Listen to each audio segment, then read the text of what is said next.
Muy buenas noches, bienvenidos a un programa más de Sola Escritura, un recorrido por la Biblia. Nos encontramos estudiando en este tiempo el Evangelio según Mateo. Específicamente hoy nos corresponde iniciar la primera parte del capítulo número 5.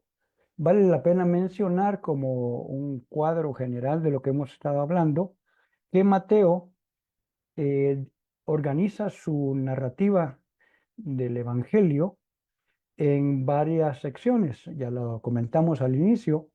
La primera sección tenía que ver con el nacimiento y niñez y juventud de Jesucristo. Y las que tienen que ver con su vida, Mateo las ha organizado en varias secciones que tienen que ver con algunos discursos de Jesús. Recuerde que el Evangelio de Mateo está dirigido originalmente a judíos. Mateo está escribiendo para los judíos y por eso es que él en varias ocasiones hace menciones a las escrituras y al cumplimiento de Jesús de esas escrituras. Así que en el capítulo número 5, 6 y 7 vamos a encontrar el primer gran discurso de Jesucristo. Este discurso se le nombra por algo que pasa en el inicio del discurso, que son las bienaventuranzas. Eso lo hizo Jesús en un monte. Eh, Recuerde que la región de Israel no tiene muchos lugares de gran altitud, pero sí tiene también lugares que están incluso bajo el nivel del mar. Así que una pequeña elevación, lo que para nosotros en países como Guatemala, que tiene muchas montañas, etcétera, una pequeña elevación para ellos, pues ya es una montaña, es un monte, debido a esa orografía particular de la región de Israel. Así que hoy nos proponemos entrar en la primera parte del capítulo 5. Vamos a ver más o menos la mitad del capítulo y vamos a encontrar este inicio del sermón del monte o las bienaventuranzas como comúnmente se le llama. Así que acompáñenme, vamos a poner aquí a la vista nuestra eh, herramienta digital. Vamos a ponerla también a la vista de ustedes. Okay. Vamos a subdividir esto en varias secciones. Ahorita del versículo 1 al versículo 12 y luego vamos a hacer otro par de divisiones de lo que continúa. Acompáñenme en la lectura. Dice, viendo la multitud, subió al monte, perdone, y sentándose vinieron a él sus discípulos. Y abriendo su boca les enseñaba diciendo, bienaventurados los pobres en espíritu, porque de ellos es el reino de los cielos. Bienaventurados los que lloran, porque ellos recibirán consolación. Bienaventurados los mansos, porque ellos recibirán la tierra por heredad. Bienaventurados los que tienen hambre y sed de justicia, porque ellos serán saciados. Bienaventurados los misericordiosos, porque ellos alcanzarán misericordia. Bienaventurados los limpios de corazón, porque ellos verán a Dios. Bienaventurados los pacificadores, porque ellos serán llamados hijos de Dios. Bienaventurados los que padecen persecución por causa de la justicia, porque de ellos es el reino de los cielos. Bienaventurados sois cuando por mi causa os vituperen y os persigan y digan toda clase de mal contra vosotros, mintiendo. Dice, gozaos y alegraos, porque vuestro galardón es grande en los cielos, porque así persiguieron a los profetas que fueron antes de vosotros. Muy bien, analicemos esta primera porción que nos corresponde en esta oportunidad. Quiero contarles a los que están por primera vez conectándose o viendo esta transmisión en Facebook o quizá la va a ver usted en YouTube. Tenemos un archivo de los estudios de Mateo ahora en YouTube. Están durante algún tiempo en Facebook, como esto se lanza como un en vivo, el Facebook permite creo que un mes y posteriormente el Facebook lo da de baja. Por eso decidimos hacer un archivo en YouTube de estos estudios. No se transmite en vivo en YouTube, solo en Facebook, pero después se queda el archivo guardado para que usted pueda eh, revisar otros estudios de otros capítulos que usted no estuvo presencialmente. Muy bien, vamos de nuevo entonces. Una cosa importante aquí en el inicio es que popularmente se ha pensado que este era un discurso de Jesús a las multitudes. Y no, dice que habían multitudes, pero él subió a una ladera y le enseñaba a sus discípulos, no a las multitudes. Estos requerimientos y estas cosas no son dirigidas en este momento como requisitos para entrar en el reino de Dios o alguna cosa, no. Está hablándole a sus discípulos a los cuales él había escogido. Y aquí va a ser una lista de varias virtudes que Dios valora mucho a los que ya están en su reino, a los que vienen a formar parte del reino. Este es un discurso dirigido a los discípulos. Popularmente vemos cuadros y recreaciones en pintura donde hay una gran cantidad de gente, pero el discurso, si usted lo lee acá en el inicio, está dirigido particularmente a los discípulos. Cuando vio a las multitudes, subió a la ladera de una montaña y se sentó, y sus discípulos se le acercaron y tomando él la palabra comenzó a enseñarles a los discípulos. Ok, entremos del versículo 3 en adelante. Y una de las cosas que debemos aquí comentar inicialmente, aparte del contenido en sí de cada bienaventuranza, que no nos daría tiempo hoy de quedarnos extensamente en cada uno, vamos a mencionar algunas cosas, pero eh, es esa palabra que se repite una y otra vez, ¿verdad? Bienaventurados los, ¿verdad? Esa palabra bienaventurados ha sido traducido dichosos, en otras Biblias un poco más parafraseadas, felices también, eh, benditos por Dios, afortunados, pero no por la fortuna, por la suerte, sino eh, este enfoque de afortunados tiene que ver con, vamos a ver, pues supóngase que usted va a comprar entradas para un evento y se agotaron rápido. Y entonces alguien le pregunta, ¿y conseguiste entradas? Sí, qué afortunado fuiste. O sea, dichoso que tú sí pudiste tener la entrada, ¿verdad? Ese es el sentido de esta palabra y de esta traducción en particular. Todas tienen una buena carga de la verdad. La palabra bienaventurado en nuestro idioma español no la usamos mucho, o sea, más lo usamos de hecho desde el punto de vista religioso, pero no es un término eh, eh, propiamente religioso, sino que es este sentido que acabo de decir. Por eso algunos lo ponen como dichosos y otras traducciones como benditos, o sea, benditos por alguien más, obviamente benditos por Dios, bendecidos por Dios. Así lo traduce la versión King James también. Aquí usted la ve en la última columna. Benditos son aquellos que empieza a decir. Pero entonces la palabra esta, Macario, que por cierto, que es un nombre propio también de algunas personas, la palabra griega es Macarios.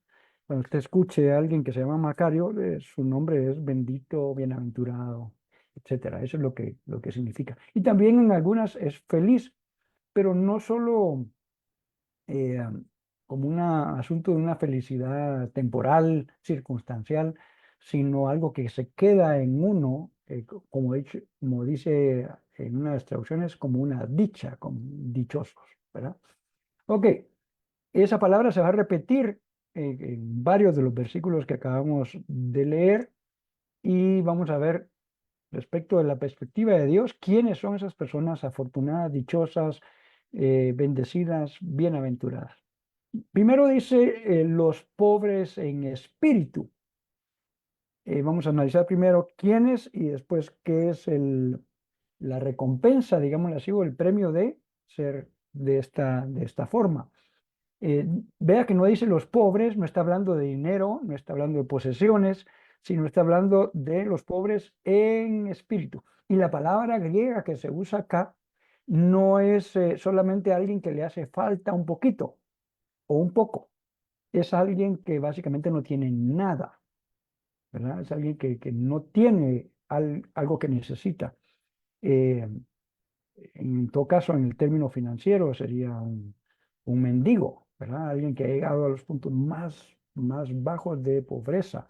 Ese es el término que está usando acá para hablar de alguien que no tiene, se declara sin nada, pero en el espíritu. Es alguien que reconoce su necesidad. Por cierto, pues desde que Dios creó a la humanidad en Adán y Eva y ellos pecaron, básicamente toda la humanidad debería reconocerse como pobres en espíritu, porque necesitamos un Salvador, necesitamos a alguien que nos rescate de nuestra condición pecaminosa.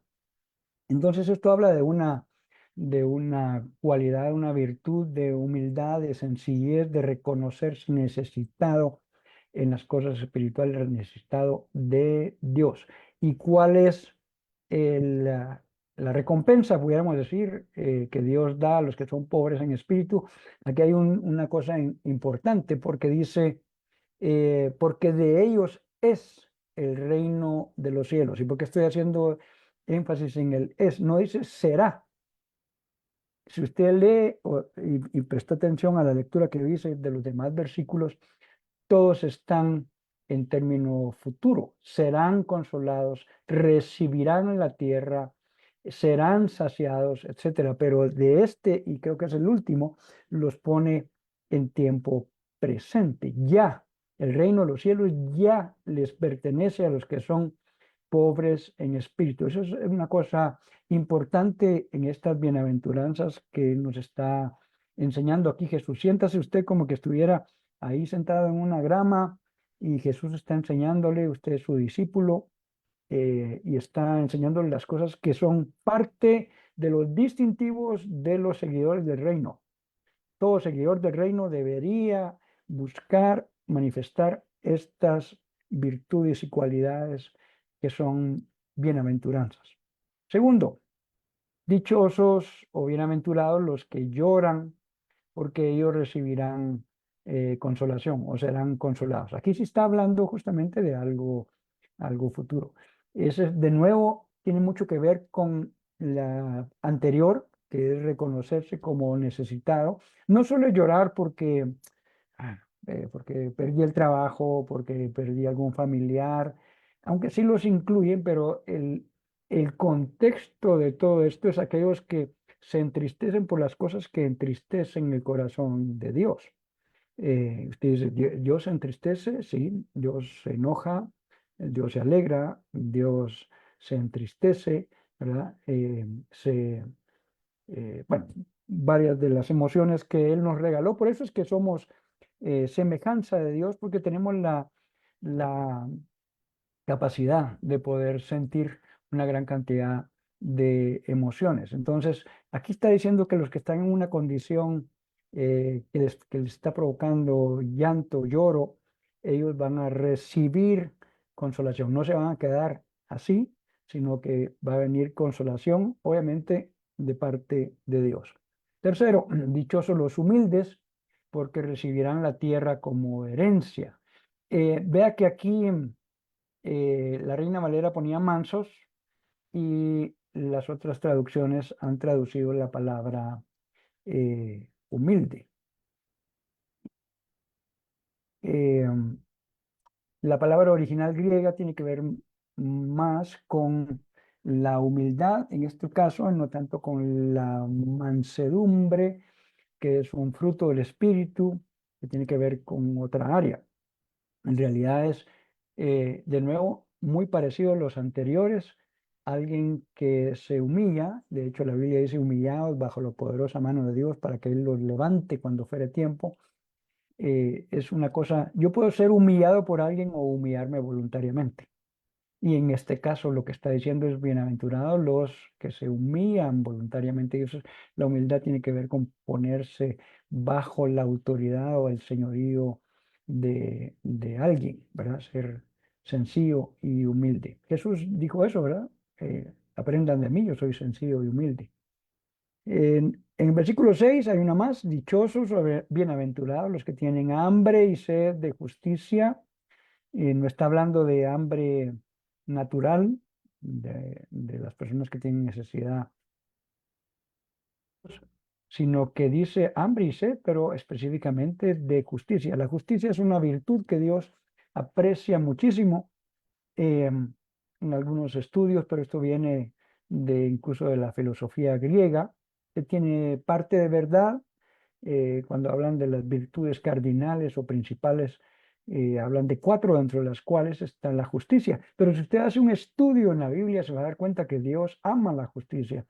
Eh, eh, que es que dice acerca del trono de Dios, justicia y verdad son el fundamento de tu trono, no, y rectitud creo que es, son el fundamento de tu trono, son los cimientos de tu trono. Dios ama la justicia. ¿Y qué es la justicia? Es hacer lo correcto, es también dar a cada uno según su merecido. Dios es un Dios justo, es un Dios recto, ¿verdad? Entonces, los que tienen hambre y sed de esta cualidad de Dios, que es parte de la esencia de Dios, dice que ellos van a ser saciados de parte de Dios. Y eso tiene que ver también con el concepto, hoy no tenemos todo el tiempo para ampliarlo, ¿verdad? De lo que es la justificación por fe, que es una de las columnas vertebrales del Nuevo Testamento. Nosotros somos justos, declarados justos por Dios, no por nuestras obras, sino por la obra de Jesucristo en la cruz. Él nos justificó, o sea, Él tomó nuestros pecados, pagó el precio y entonces somos declarados justos o rectos por la fe, dice la Biblia, ¿verdad? Entonces aquí hay un punto sumamente importante. Seremos saciados y parte de esa promesa es la justificación que viene de parte de Dios. Siempre mantenga en mente que estas están, como dije, en tiempo verbal de futuro, mientras que la primera, y una que vamos a leer más adelante, lo pone en tiempo presente, ¿verdad? En el versículo 7, bienaventurados los misericordiosos, compasivos, dice acá eh, en las versiones aseadas, habla de compasión y misericordia. Hay un traslape entre estas dos cualidades. Dios es un Dios de misericordia también. Él dice que va a tener misericordia de quien quiere tener misericordia, que aprendamos a ser misericordiosos como nuestro Padre que es misericordioso. Misericordia básicamente tiene que ver con, ah, mire pues, voy a mencionar dos términos, misericordia y gracia. La gracia es recibir algo que usted no merece. Le dan hoy un regalo y usted dice, pues, hoy no es mi cumpleaños, ni hice nada en el trabajo para merecerme esto, sí, pero se lo queremos simplemente dar. Eso es gracia. Pero misericordia es que usted no reciba lo que realmente merece. Y lo que realmente merecemos delante de Dios, dice la Biblia, por cuanto todos pecaron, todos están destituidos de la gloria de Dios. Lo que mereceríamos es estar separados y apartados de Dios, pero por la misericordia de Dios, Él envió a Jesucristo y ahora tenemos nuevo acceso y una nueva comunión con Dios. Es algo que es las dos cosas en una, ¿no? Porque usted no merecía eso, pero usted no recibió el pago que usted merecía, que era realmente morir por nuestros pecados. Jesús tomó nuestro lugar justamente para mostrar su misericordia. Versículo 8. Bienaventurados o dichosos eh, los de corazón limpio, porque ellos verán a Dios. Y la Biblia dice que no hay justo, no hay alguien que haga lo bueno, no hay ni siquiera uno, dice. Entonces uno dice, bueno, oye, entonces, ¿cómo se podría cumplir esto? Varias de estas cualidades y cosas se cumplen únicamente a través de lo que Dios hace en nosotros, del fruto de su trabajo en nosotros, no solo salvándonos de nuestra vida pecaminosa y trayéndonos a su reino de luz, sino también después a través del Espíritu Santo formando el fruto del Espíritu. El fruto del Espíritu es amor, gozo, paz, paciencia, fe, mansedumbre y templanza. Creo que me faltó uno por ahí, perdone, creo que faltó bondad, creo. Son 9 expresiones del fruto del Espíritu. Es un fruto, pero con 9 expresiones diferentes. Entonces, No hay nadie que haga lo bueno, no hay nadie en realidad que tenga un corazón limpio, si no es porque Dios lo ha limpiado. Y la Biblia dice que nosotros hemos sido limpios de nuestros pecados y transgresiones, que aunque fueran como el rojo más intenso, Dios los va a hacer blancos como la lana. Es una promesa que está en el Antiguo Testamento. Entonces, solamente aquellos que han sido purificados y limpiados por la sangre redentora de Jesucristo pueden tener un corazón limpio. No hay otra forma de hacerlo, no hay otra forma de limpiar el corazón del hombre más que por la regeneración y limpieza que es a través del sacrificio de Jesucristo. Y la promesa es que a los que hemos aceptado esta provisión de Dios para limpiar nuestro corazón es que vamos a ver a Dios. Ah, la Biblia dice que nadie ha visto a Dios, ¿verdad? Eh, Pues Jesucristo obviamente es Dios y tenía comunión directa y él decía, pues el Padre y yo somos uno, lo que yo veo hacer el Padre, eso hago, etcétera. Pero hay una promesa de que lo vamos a ver si dejamos que Dios trabaje en nuestro corazón y lo limpie.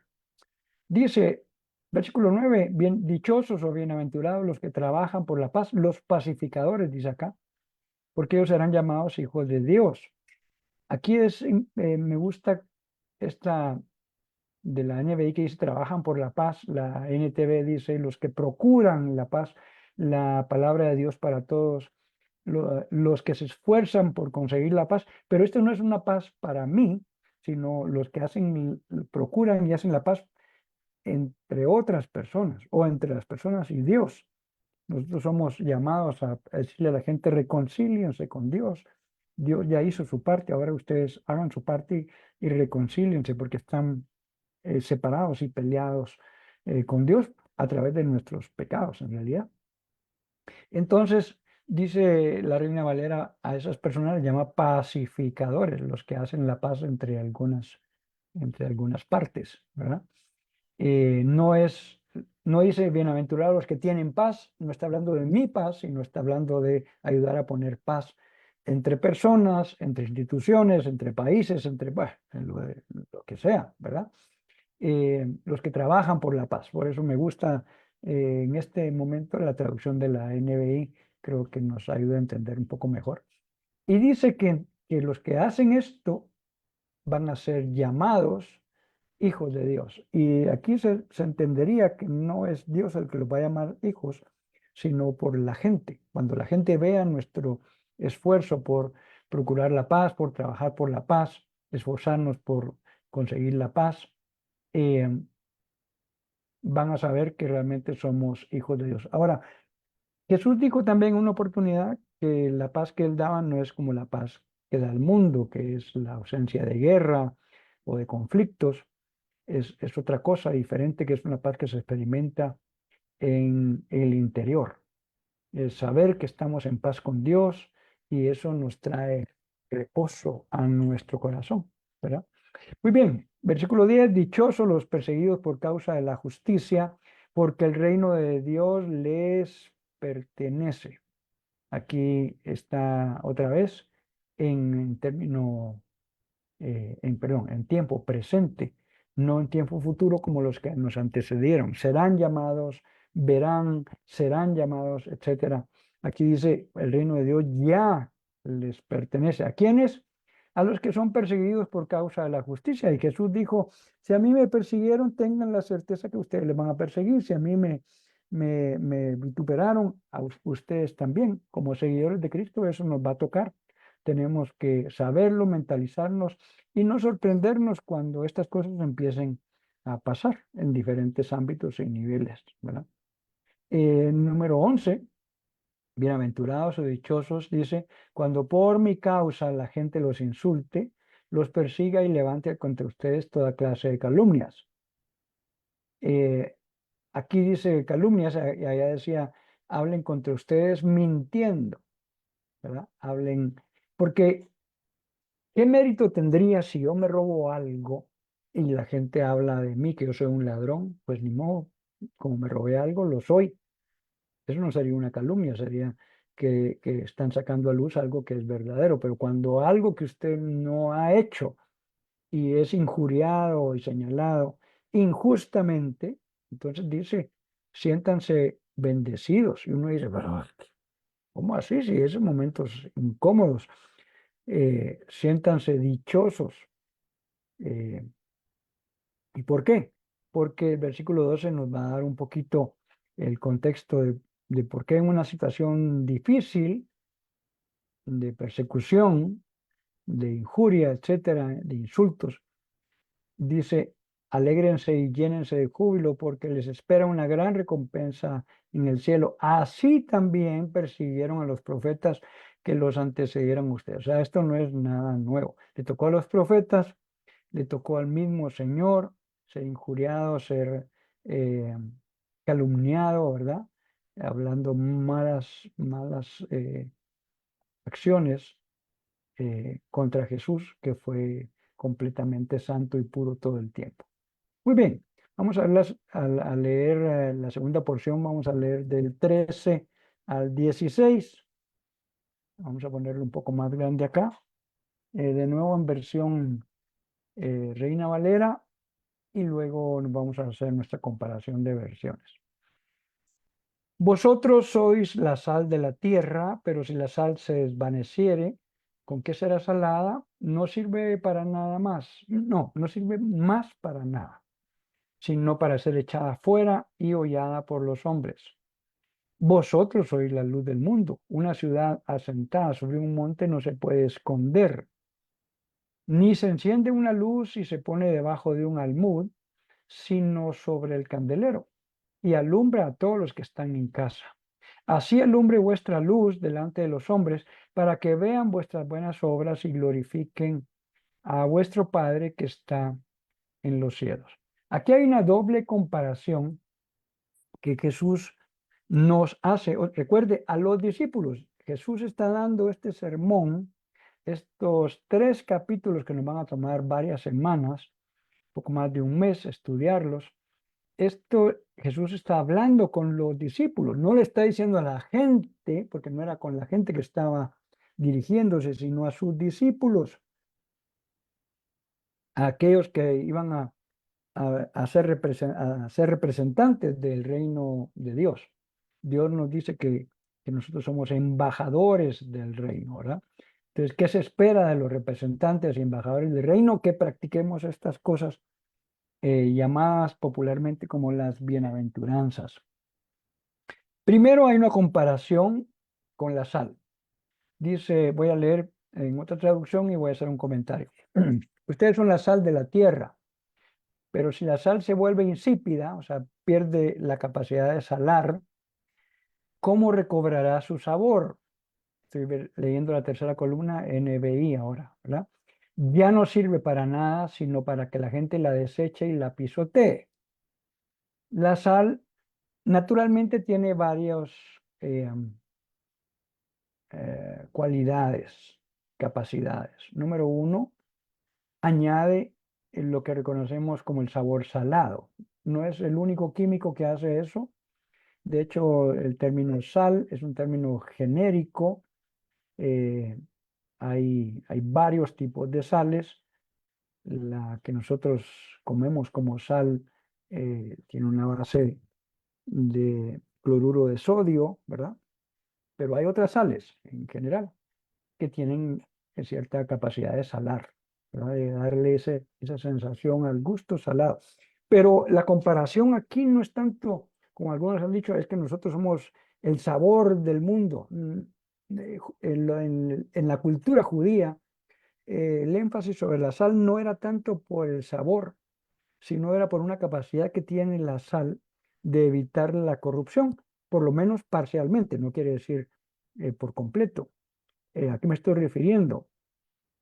En tiempos antiguos, todavía aquí en Guatemala hace una buena cantidad de años, cuando no existían refrigeradores y otras formas de conservar ciertas cosas, particularmente la carne, habían la práctica de echarle sal a la carne, para poner un ejemplo, y eso provocaba que durara más tiempo. No quería decir que quedaba para siempre, por eso decía, detiene la corrupción, por lo menos temporalmente, y la gente entonces la guardaba y podía comer con un tiempo de diferencia en cuanto lo había comprado. Todavía venden en algunos pueblos ese tipo de carne eh, conservada con sal. Entonces la sal tiene la característica de preservar y en ese sentido creemos que es lo que Jesús está hablando aquí, no solo de darle sabor al mundo, sino de si nosotros no estuviéramos, los hijos de Dios no estuviéramos aquí en la tierra de veras, si este mundo está tan perdido, imagínense que ya Dios hubiera dicho, bueno, yo me retiro del mundo y ahí dejo, sería una cosa impresionante, pero parte del por qué el mundo todavía está como está, no se ha tirado por completo a una perdición sin freno, es porque la sal, los seguidores del reino, evitamos el avance de la corrupción. Dice que si la sal pierde esa capacidad de salar y de preservar, ya no sirve para nada, es cualquier químico y lo tiran y lo pisotean, dice acá, ¿verdad? Después hay una segunda comparación, porque Jesús dijo, ustedes son, ¿verdad? En las versiones formales, Reina Valera y la segunda que ponemos aquí, por cierto, alguien me preguntó, ¿cuál es la segunda columna que está ahí? Aquí en unas letritas pequeñas aparece BTX4, es lo que se llama la versión textual, muy bonita, por cierto, muy buena, se la recomiendo, incluso la versión textual impresa. Tiene muchas ayudas al pie de página que son bastante interesantes. Es una muy buena versión. Siempre en un estilo formal, tal vez no tan formal por completo como la Reina Valera. Cuando digo formal es con un español bastante antiguo, pero en el enfoque es una Biblia formal. La Biblia NBI se le llama una Biblia dinámica y las que están a la derecha son paráfrasis, que son como interpretaciones de las versiones formales. Por eso es que a veces añaden algunas palabras que ayuden a entender un poco mejor. Algunos se quejan de eso, dicen, mire, pero aquí dice, y Jesús subió, y las versiones parafraseadas dice, y Jesús subió a Jerusalén. En el original griego no dice Jerusalén. Bueno, sí, no dice. Pero si vemos el contexto, ¿a dónde iba? Sí, iba a Jerusalén. Entonces, ¿cuál es el problema? Que para un mejor entender la lectura, ellos hayan añadido que iba a Jerusalén, aunque el griego no lo tenga. Algunos tienen bastante problema con eso y prefieren las versiones más formales. Cierro ese paréntesis. La otra comparación que Jesús hace, es, ustedes son la luz del mundo. Recuerde que Jesús dijo, yo soy la luz del mundo, pero después nos dice a nosotros los discípulos, ustedes son la luz. Yo no tengo luz en mí mismo, pero el Cristo que habita en mí sí es la luz. Entonces yo me convierto en una forma de iluminar, no por mí mismo, sino por el que está dentro de mí. Entonces Jesús dice, ustedes son la luz del mundo. Y miren lo que dice, una ciudad en lo alto de una colina no puede esconderse, ni se enciende una lámpara para cubrirla con un cajón. Eso sería ilógico porque la lámpara está puesta para que alumbre un lugar. Más bien, dice aquí, se pone en la repisa y como entre la repisa estaba en un lugar alto, pruebe cuando se va la luz en su casa, si usted enciende, tradicionalmente nosotros en Guatemala encendíamos unas velas o ahora, por ejemplo, una luz digital como esta que tengo acá frente a mí que me ayuda un poquito a aclarar mi rostro. Eh, Cuando se va la luz y yo pongo más en alto, entre más en alto ponga esta lamparita, más abarca hasta cierto límite, ¿no? Pero más área se ve iluminada que si la pongo aquí abajo del escritorio. Eso es parte de lo que Jesús está diciendo. Para que una luz alumbre, se pone en un lugar alto. Y entonces dice acá, eh, para que alumbre a todos los que están en casa. Ahora viene aquí la exhortativa de Jesús en esta comparación con la luz. Hagan que su luz, perdón, hagan brillar su luz delante de todos para que ellos puedan ver las buenas obras de ustedes y alaben al Padre que está en el cielo. Esto es tremendo, porque las buenas obras no son para llevar a nosotros el mérito ni los aplausos, es para que vean que Dios está en nosotros. Pero entonces dice acá, exhiban sus buenas obras delante de la gente. Y alguien diría, no, pues que las buenas obras se hacen en secreto para que nadie sepa. Eso está diciendo acá, que la gente sepa, pero que la gente sepa que yo estoy en ustedes y que yo me pueda llevar el mérito, no ustedes. Por eso dice, hagan brillar su luz, ¿verdad? Delante de todos para que ellos puedan ver las buenas obras. ¿Qué es lo que van a hacer? ¿Cómo hacemos brillar nuestra luz? Haciendo buenas obras, no para ser salvos. Pablo explica esto en las cartas del Nuevo Testamento. No somos salvos por obras, dice, para que nadie se gloríe. Pero unos versículos más adelante dice que Dios nos creó para buenas obras, para hacer cosas que glorifiquen a Dios. No para creer que por medio de ellas somos salvos. Somos salvos simplemente por la fe, no por obras. Si no, cualquiera pudiera jactarse y decir, yo tengo más buenas obras, o mejores, o más grandes, o más impresionantes que las tuyas. Quiere decir que voy a ser más salvo por eso. No, no somos salvos por esas cosas. Somos salvos por la obra de Jesucristo en la cruz del Calvario. Y solamente por eso. Muy bien, sigamos leyendo la siguiente porción. Vamos a leer del 17 al 20 y posteriormente, para cerrar, vamos a leer del 21 al 26. Eso fue lo que nos propusimos en esta ocasión, hasta el versículo 26. ¿Por qué estamos subdividiendo los capítulos ahora? Tenemos una hora propuesta para el estudio, para no correr y realmente dejar algo que pudiera retarnos y edificar nuestra vida. Pensamos que unos 20, 25 versículos máximo nos da tiempo a hacerlo bien. Más que eso ya realmente no tendríamos chance de profundizar. Y varios capítulos, de hecho, de aquí en adelante, tienen casi el doble de lo que estoy mencionando. Entonces, por eso hemos subdividido a partir de ahora en medios capítulos. Es lo que vamos a estar abarcando cada semana. Muy bien. ¿Qué dice entonces ahora esta porción? No penséis que he venido para abrogar la ley o los profetas. No he venido para abrogar, sino para cumplir. Porque de cierto os digo que hasta que pasen el cielo y la tierra, ni una jota ni una tilde pasarán de la ley, hasta que todo se haya cumplido.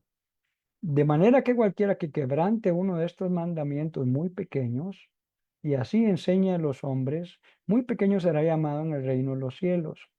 Mas cualquiera que los haga y los enseñe, este será llamado grande en el reino de los cielos. Porque os digo que si vuestra justicia no fuere mayor que la de los escribas y fariseos, no entraréis en el reino de los cielos. Wow, este último está fuerte, ¿verdad? Analicemos un poquito esta porción.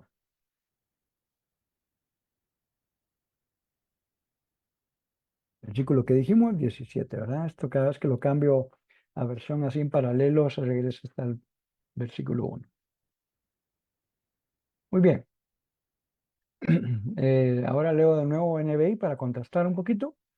No piensen que he venido a anular la ley. Allá en Reina Valera usaban la palabra, sí puedo decir antigua. Yo creo que muy pocas veces he usado esto en mi léxico, abrogar, pero sí he usado la palabra anular. Pues se imprimió mal un cheque en la contabilidad y uno dice al contador, bueno, anula el cheque. No dice, abroga ese cheque. O sea, no se usa ya en nuestros tiempos mucho esta palabra, pero otra vez las personas más formales siguen usando un español más antiguo. No he venido a anular la ley o los profetas, no he venido a anularlos, sino a darles cumplimiento. Y aquí hay una cosa importante. ¿Por qué menciona la ley y los profetas? Los judíos subdividían vamos a decir, sí, su Biblia. Recuerde que los judíos solamente reconocen el Antiguo Testamento, por lo menos los que no han creído en Jesucristo, que son muchísimos. Muchos judíos no creyeron en que Jesús era el Mesías, siguen esperando un Mesías.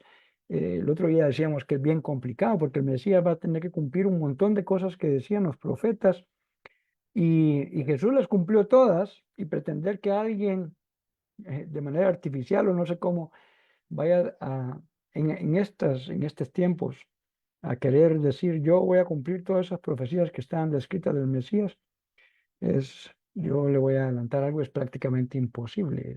Es algo que solo sobrenaturalmente, así como lo hizo Jesús, se podía cumplir.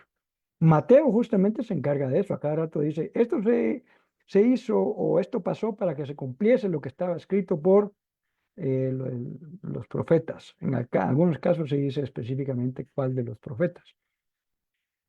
Pero, digámoslo así, las escrituras, voy a llamarle ahorita, ¿verdad? No necesariamente Biblias, sino las escrituras que tenían los judíos, que es solo el lo que nosotros llamamos el Antiguo Testamento, estaba dividido básicamente en tres grandes eh, organizaciones.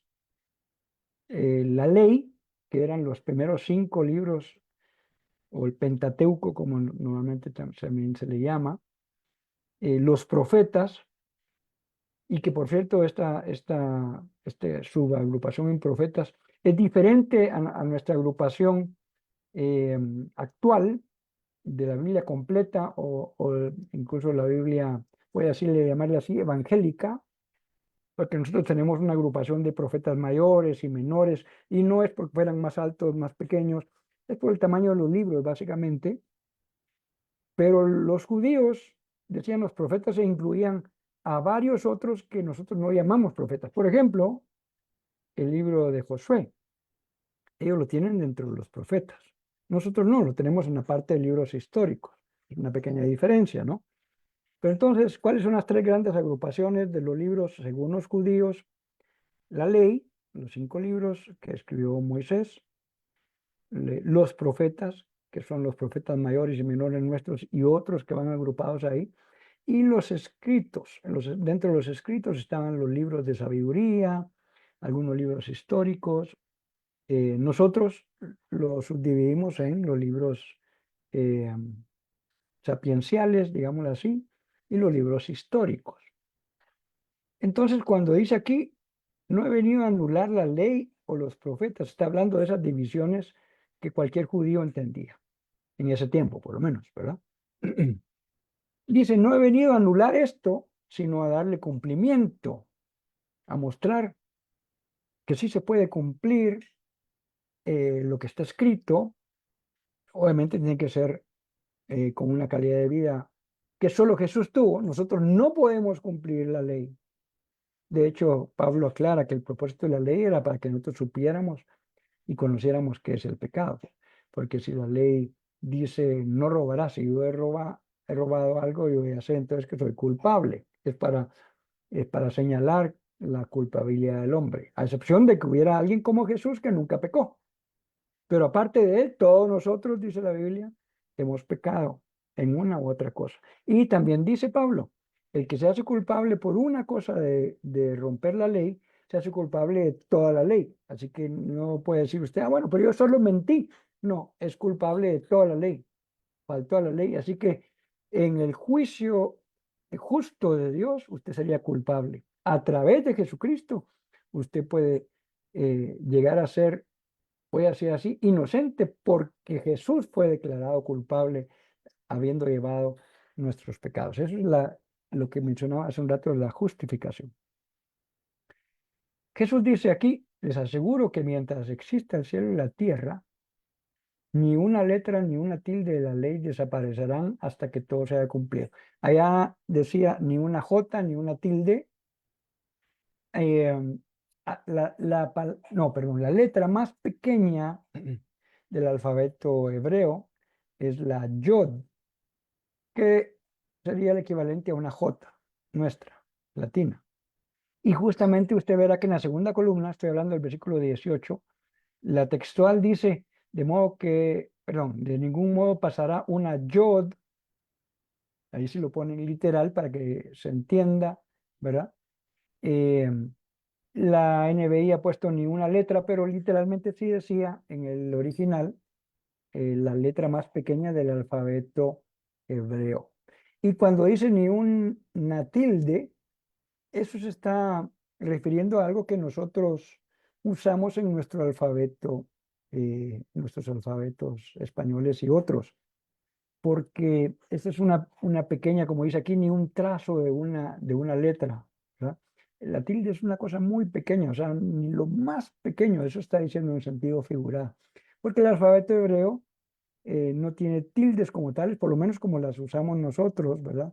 Tienen otra serie de símbolos que sirven para separar palabras, que sirven para darle fuerza a una palabra en el modo verbal, etcétera, varias cosas, pero no es una tilde como la nuestra, ¿verdad? Como decimos, eh, hay una diferencia entre decir pasó y paso. ¿Sí? ¿Por qué? Porque pasó lleva tilde en la O, ¿verdad? Y lo que está diciendo es esa pequeña cosa que va sobre la letra, ni lo más pequeño de la ley va a pasar, ¿verdad? Va a desaparecer hasta que todo se haya cumplido. Creo que leímos hasta el 18, ¿verdad? Sí. Vamos a leer la última porción. ¿O no? Déjeme ver. No, llegamos hasta el 20, perdone. Ya me estaba adelantando acá. Es que me pareció un poco, me- aquí en el 19, pensé que no habíamos leído esto. NBI de nuevo 19 y 20.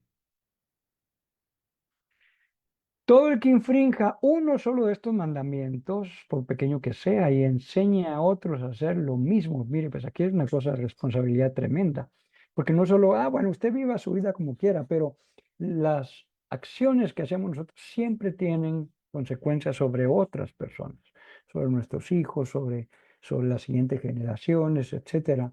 Entonces aquí Jesús está diciendo, el que infrinja uno de estos mandamientos, aún el más pequeño, dice por pequeño que sea, dice, ¿verdad?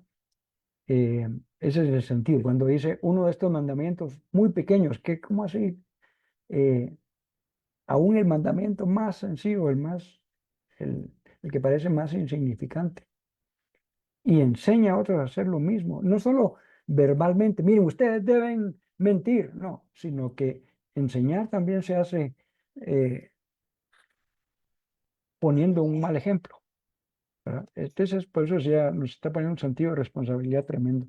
Será considerado el más pequeño en el reino de los cielos. Pero el que los practique, y eso es una cosa importante para alguien que quiere caminar en el reino de Dios como su discípulo de Jesús, que nosotros no solo leemos la Biblia por saber más, para llenarnos nuestra mente de conocimiento, eso no tiene mucho sentido si no lo llevamos a la práctica. Cada una de estas cosas que leemos y meditamos aquí semanalmente, el propósito es que lo pudiéramos llevar a practicar. Entonces dice acá, mas aquel que los practica y los enseñe, de nuevo de dos formas, en la forma teórica y en la forma de modelar, entonces ese será considerado grande en el reino de los cielos. O sea, la decisión la está dejando Jesús del lado nuestro. ¿Quién quiere ser llamado de los pequeños del reino de Dios o quién quiere ser llamado de los grandes en el reino? ¿Quiénes son los grandes en el reino? Los que practican las palabras de Dios y las enseñan a otros y las modelan. Esto es tremendo. Sí, y el 20. Les digo a ustedes que no van a entrar en el reino de los cielos a menos que su justicia supere a la de los fariseos y los maestros de la ley. ¿De qué está hablando aquí Jesús?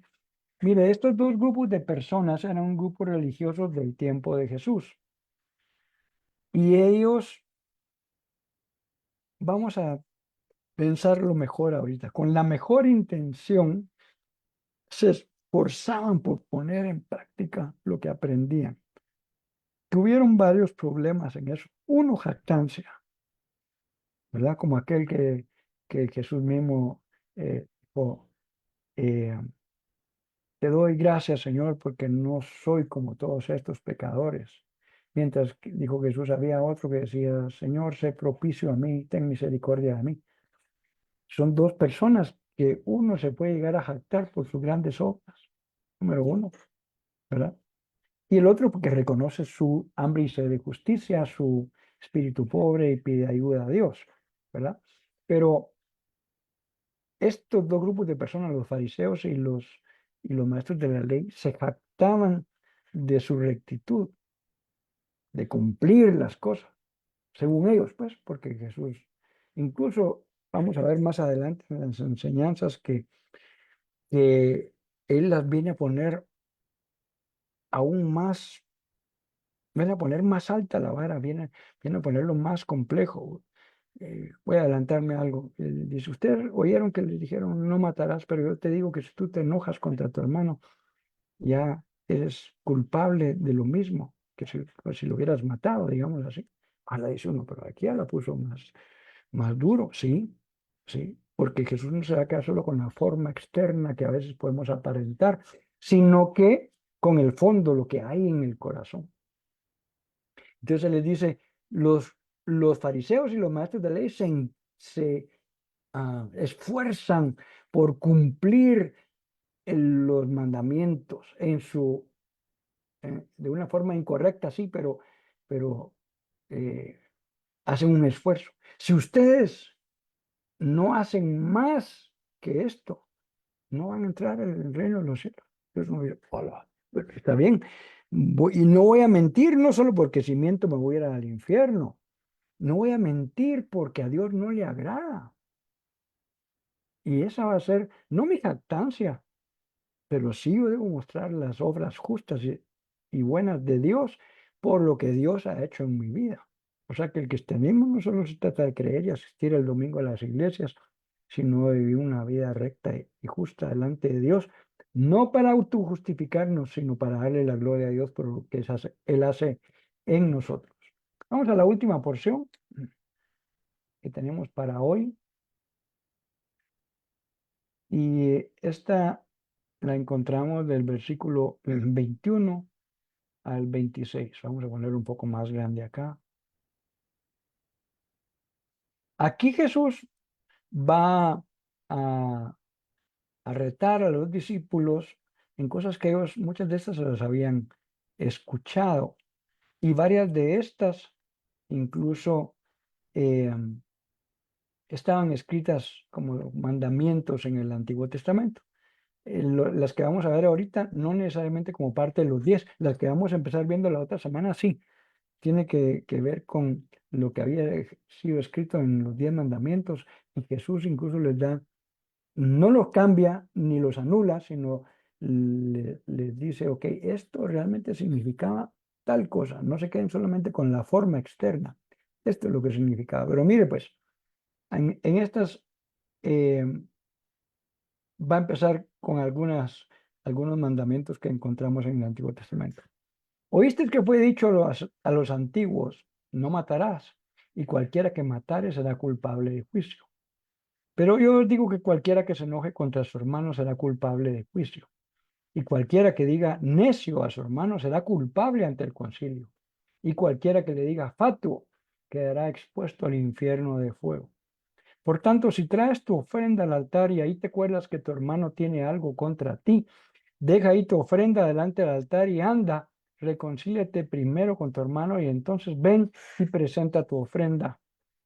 Ponte de acuerdo con tu adversario pronto, entre tanto que estás con él en el camino. No sea que el adversario te entregue al juez y el juez al alguacil y seas echado en la cárcel.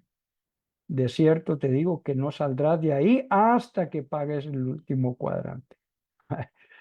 Vamos a empezar a ver una serie de requerimientos para los que estamos en el reino que son complejos y uno dice, wow, Jesús puso la vara bastante alta. Versículo 21. Ok, aquí hay una cosa importante y la vamos a ver contrastada en la cuarta columna, pero no lo voy a mencionar. Oíste que fue dicho a los antiguos, o sea, a los de antes, ¿verdad? Los que vivieron en ese tiempo, no matarás. Este es uno de los mandamientos que está en el Decálogo. Y aquí es importante, si usted se da cuenta, en la Valera dice, no matarás. Mire, la segunda columna dice, no asesinarás. Luego dice, no mates. Y la cuarta columna dice, no asesines. El verdadero sentido de la palabra hebrea ahí es no asesines. Y uno puede decir, bueno, ¿cuál es el resultado? La persona al final de cuentas se murió. No. En términos legales hay una diferencia entre matar y asesinar. Le voy a poner un caso. Eh, Dice, una persona va manejando su vehículo y alguien se pasa a la calle y lo atropella y la persona fallece. En en términos de leyes, hablan de homicidio culposo, o sea, hablan de grado y también con algunas agravantes. Eh, la persona que iba manejando el vehículo no tenía la intención, no se levantó ese día diciendo yo voy a matar al primero que se me atraviese, fue sin intención, pero finalmente la persona falleció. Claro, va a tener que haber un juicio, pero la forma y la intención en que esto se llevó a cabo es diferente. El asesinato por su lado es una intención declarada de alguien y que da muerte a otra persona. Ese sí tiene el propósito de hacerlo. Y lo que originalmente los mandamientos en este mandamiento en los 10 decía era no asesinarás. Porque si no hubiera una contradicción incluso en lo que la Biblia enseña en el Antiguo Testamento cuando incluso dice que si alguien es encontrado haciendo tal y tal cosa, todo el pueblo lo matará a pedradas. ¿Cómo va a decir la Biblia no matarás si está diciendo que el castigo para una persona en ciertos delitos, por ejemplo, en el secuestro, era que pagara con su vida? Entonces, lo que está diciendo aquí realmente es, y por eso ha sido traducido más correctamente en la textual, en la NTV, como asesinar. Ese es el verdadero sentido. Ok. Dejando eso por un lado, dice, entonces, oíste que fue dicho no asesinarás, y cualquiera que asesine quedará expuesto al juicio del tribunal, dice la NBI, porque era así, de esa manera era el juicio en Israel, ¿verdad? Tenía que ir ante el tribunal y rendir cuentas. Pero yo les digo que todo el que se enoje con su hermano quedará sujeto al juicio del tribunal. O sea que no hay que matarlo físicamente, asesinarlo, sino con la intención del enojo está siendo el mismo grado. Y uno dice, no, pero es que no lo llegué a consumar. Sí, Jesús lo está poniendo más serio, porque está yendo al fondo de lo que hay en nuestro corazón. A lo mejor a algunos les faltó oportunidad para hacerlo, pero tuvieron la intención. Es más, dice, cualquiera que insulte a su hermano quedará sujeto al juicio del consejo. Ella decía que le diga necio a su hermano, que le diga racá o raca, más bien es la palabra. Eh, esa palabra es un insulto, como decirle torpe, idiota, dice acá en la NTV, ¿verdad? Eh, Igual quedará sujeto al juicio. Jesús lo está poniendo la vara más alta. Cualquiera que maldiga a su hermano quedará sujeto, ¿verdad? Dice que le diga fatuo, esa palabra casi no la usamos también. Aquí en la textual usa la palabra eh, original, digámoslo así, en esos tiempos, que era moré, ¿verdad? Entonces, ¿qué es lo que está diciendo aquí Jesús? No se necesita llegar al asesinato con alguien, sino en estos niveles de maltrato con otros, enojarse, decirle torpe, idiota, maldecirlo, que tiene, tendría, digámoslo así, las mismas consecuencias. Entonces uno dice, wow, de veras aquí sí está trabajando realmente con la intención del corazón. Por lo tanto, dice, si estás presentando tu ofrenda en el altar y recuerdas que tu hermano tiene algo contra ti, fíjate pues, entonces deja ahí la ofrenda por un lado, delante del altar, ve primero y reconcíliate. Mira pues, tu hermano tiene algo contra ti, no es que tú tienes algo contra alguien. Claro, también deberías hacerlo, ir y estando tú y él solos, pues tratar de arreglar la cosa. Si no se puede, entonces llevar a otro testigo, etcétera. Eso es lo que Mateo enseña, que es el proceso de sanar una diferencia con alguien. Pero aquí dice, si tu hermano tiene algo contra ti, tú sabes eso, deja ahí la ofrenda y reconcíliate con él. Luego vuelve y presenta la ofrenda. Si tu adversario te va a denunciar, llega a un acuerdo con él lo más pronto posible. Hazlo mientras vayan de camino al juzgado. No sea que te entregue al juez y el juez al guardia y te echen en la cárcel. O sea, arregla las cosas mientras todavía haya tiempo. Eso es lo que está diciendo acá. Te aseguro que no saldrás de ahí hasta que pagues el último centavo. O sea, ¿qué está diciendo aquí? Mira, Si hay algo que arreglar, hazlo pronto, antes de que esto tenga otras consecuencias. Muy bien, vamos a dejarlo hasta aquí el día de hoy. La siguiente semana vamos a continuar del versículo 27 al 46, creo que es, o 48. 48 creo que es el último versículo del capítulo 5. En el ínterin, y usted puede leer el resto de versículos y eso le va a ayudar a que cuando presentemos otra perspectiva, pues usted la puede enriquecer con lo que leyó. Queremos saludar a algunas personas que estuvieron hoy con nosotros aquí, a Charlie Arango. Gracias, Charlie, por estar aquí escuchando el estudio. Y también mencionar a Chusita, que semana a semana se conecta a través del Zoom de Sola Escritura. Vamos a despedir la transmisión de hoy, invitándoles para el estudio de la segunda parte de Mateo 5 la otra semana, si el Señor lo permite. Tengan una muy buena noche.